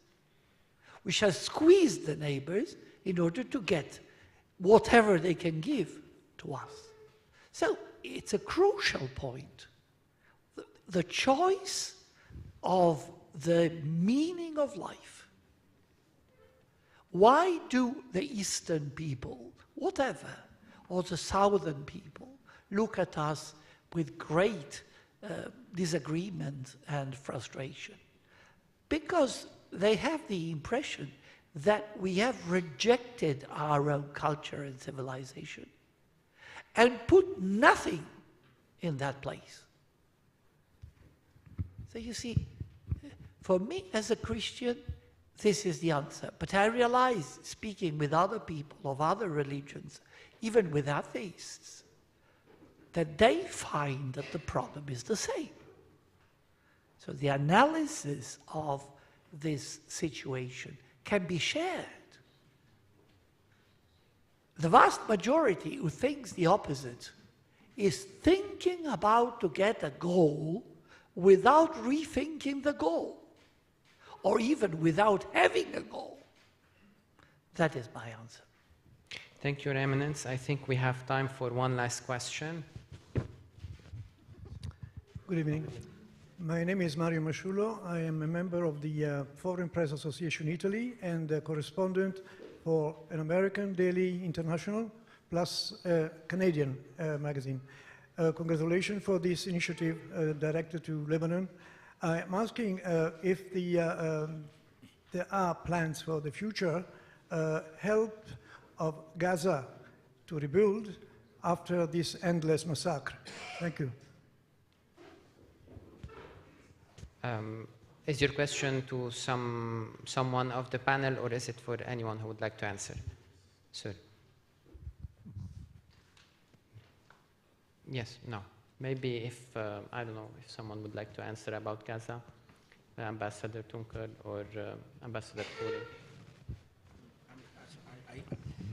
I can venture into an answer, basically, to go back to what His Eminence just said. Basically, of course, if we stick to our values, we stick to values and to morals, we are bound, all of us, irrespective of our own problems, to help the weaker. The weak has to help the weaker, and the weaker has to help the weakest.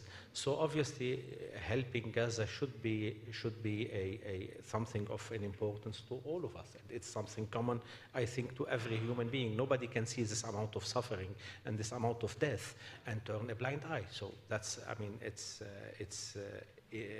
bound. I mean, it's evident that this is how it should be. I mean, unless someone would like to ask. Okay.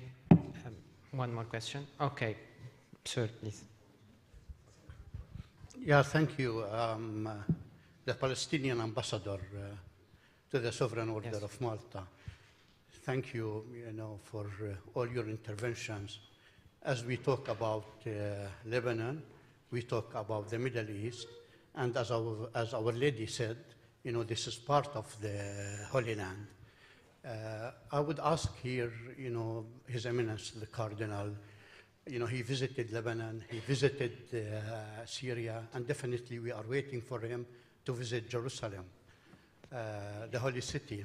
Especially, next week, we're having the Holy Week and the resurrection of our Lord.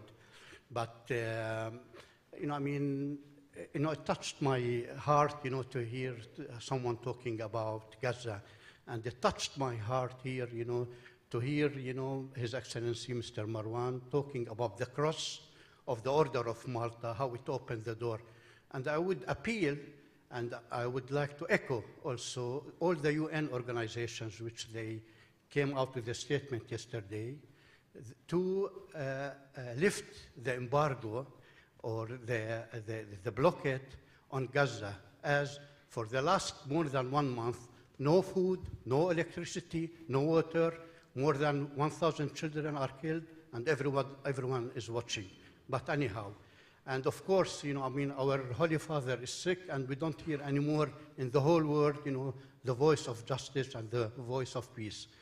But, as we talk about Lebanon and the Christians of the Middle East, Your Eminence, I live in Jerusalem, and, it's my roots there. We're becoming few thousands as Christians. The living stones in Lebanon, in Syria, in Iraq, in Palestine, even inside Israel, we're disappearing. Jean Paul said, we cannot talk about Christianity without the Christians of the Middle East. Is there any practical steps by the Holy See, by the Order of Malta, by all those who have conscience to safeguard the very presence of the Christianity, especially in the Holy Land? Keep in mind that I hear many times, families of mine and others, that many European countries are opening their doors for the Christian families because of the difficult situation we're passing through to have a visa of immigration. And by this, thus, there are certain Western countries, they're helping for the immigration of the Christians of the Middle East. Can we do something about it and face such challenges to maintain and to preserve the very Christianity in the Holy Land? Thank you. If I may? Yes. Okay. Yes, we are working a lot. We are working a lot, particularly in the Holy Land. Think of the University of Bethlehem. It's a huge enterprise. It costs a lot, but we want to invest because culture is very important for a person to understand what his or her future is. And there are very many examples. We visited, even in Beirut, that incredible institution of the sisters, of the nuns, taking care of the people that the society puts aside, absolutely without any attention. And they work there silently, faithfully, because of their faith. But the big problem is that we can do what we can with people who are still there. But we cannot deny that the enormous number has already left, as you said. So now we are working as a congregation with His Excellency. We are working in trying to preserve the roots of the first generation of emigrants, so that the bishops of the churches, of the places where they go as emigrants, can work to make them preserve their own identity, however far they are from their own land. I understand that the percentage of people you can keep faithful to their roots is not high, because what we can do is little, and what the Oriental churches can do is even less. So now we have to try to convince the Roman Catholic bishops to say it is your job to take care of these people, not by assimilating them, but by helping them to remain what they are, keeping their links and hoping that, as sometimes happened already, we had a person yesterday that lived in the United States for 15 years, I think, and he came back to Beirut to serve his church. So some of these people will come, but we have to take care of the others, because the idea is that they are a national minority, and they have to be treated as all national minority, which means assimilation in not more than 3 generations. What we are fighting against is this kind of mentality. Instead of understanding that the more different they are, the more they help myself, who am a Roman Catholic, they tend to say, well, it's much easier because they don't have priests, that they don't have their own catechism, they don't have their books, they don't have their songs, just to be assimilated. Now we are fighting in that direction, and at the same time working hard to try, for example, with the ROACO, which is this kind of association that puts together many very important humanitarian organizations, to work for those who are still there. But, Mr. Ambassador, what we need is politics, and we are not people of politics. You were quoting the sanctions. We have even forgotten why we are putting sanctions on them. If the main goal was Assad, now Assad is no longer there, but the sanctions are there. And the banks don't exist. If I want to transfer money, I have to go to Lebanon with all the situation of the banking system in Lebanon. So, I mean, what we need is intelligent politicians that understand what their job is, which is the good of the people and the good of the peoples. Because if we don't save them, nobody will save us, because our future is not granted. Now we speak about rearming. Let us do that. Okay, it will take 10 years. And if something happens in the meantime, what shall we do? Ask for Hezbollah to come and defend us? This is a problem of logics. This is a problem of intelligence.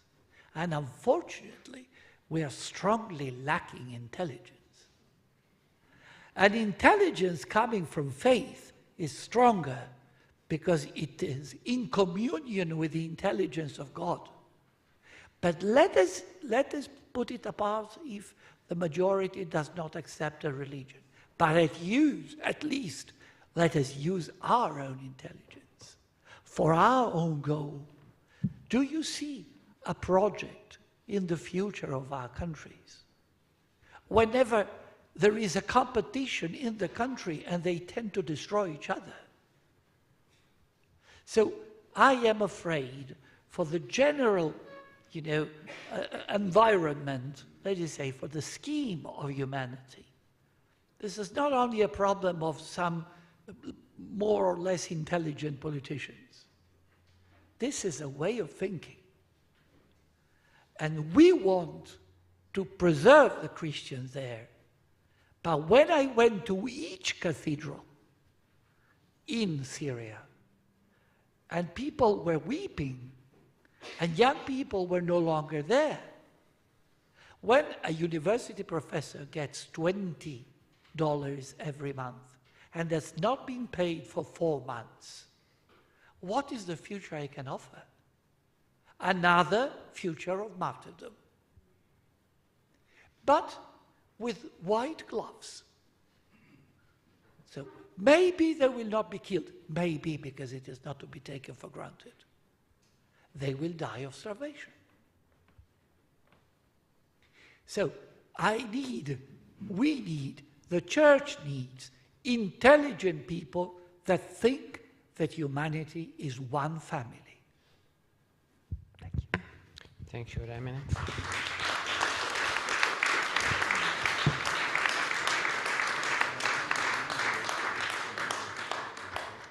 I now turn the closing remarks over to the Grand Hospitalier Joseph Blotz, and I would like to thank our panelists, His Eminence Cardinal Claudio Goggerotti, His Excellency Ambassador Tobias Tunker, His Excellency Ambassador Ghadi Al-Khouri, and His Excellency Marwan Sahnawi. Thank you for being with us.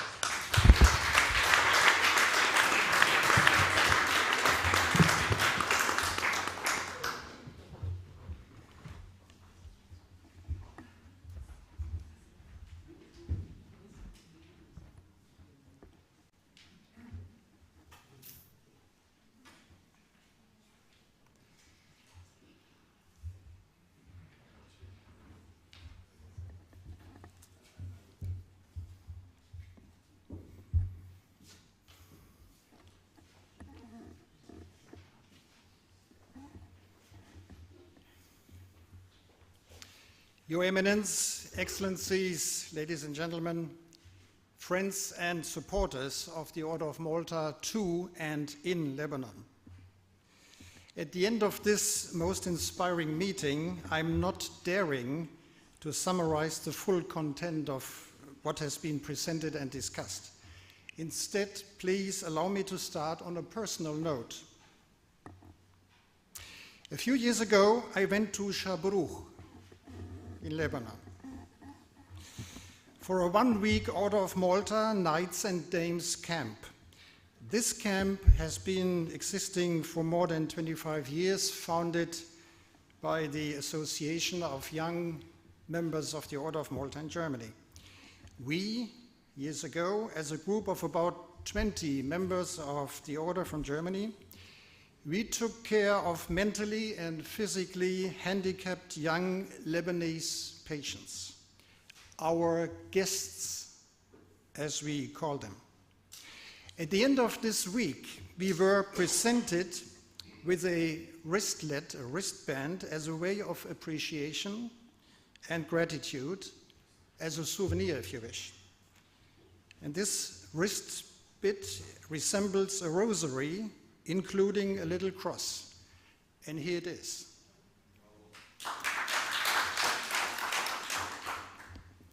Today, thousands of volunteers from around the world are wearing this wristlet day and night because you cannot take it off anymore.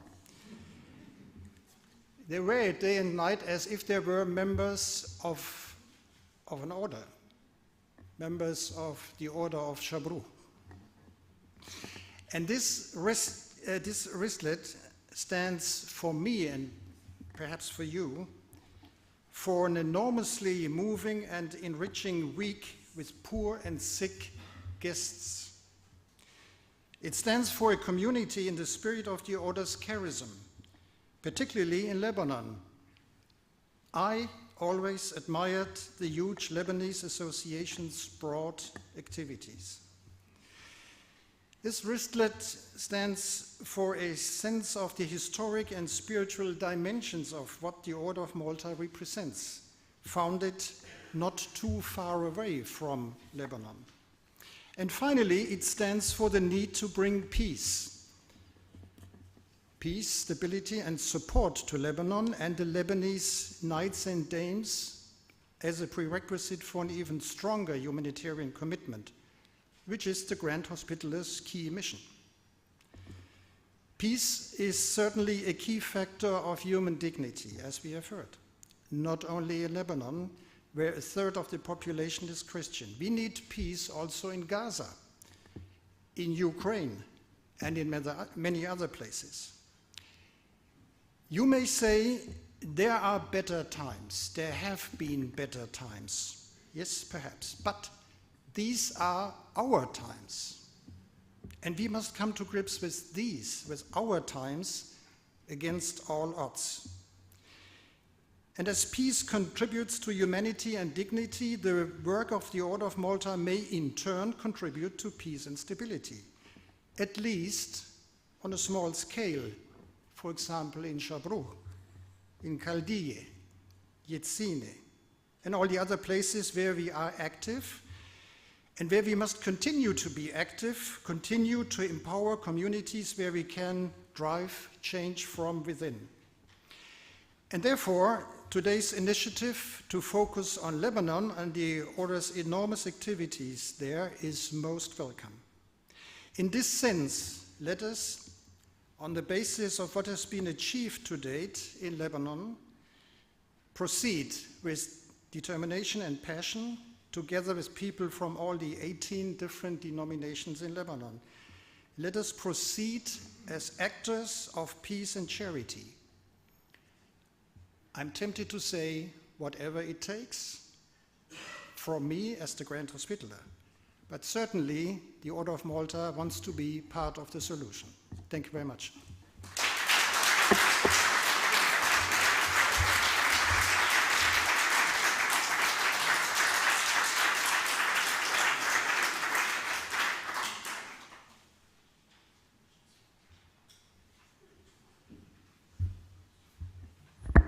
Thank you. There will be refreshments now if you would like to join. I don't know.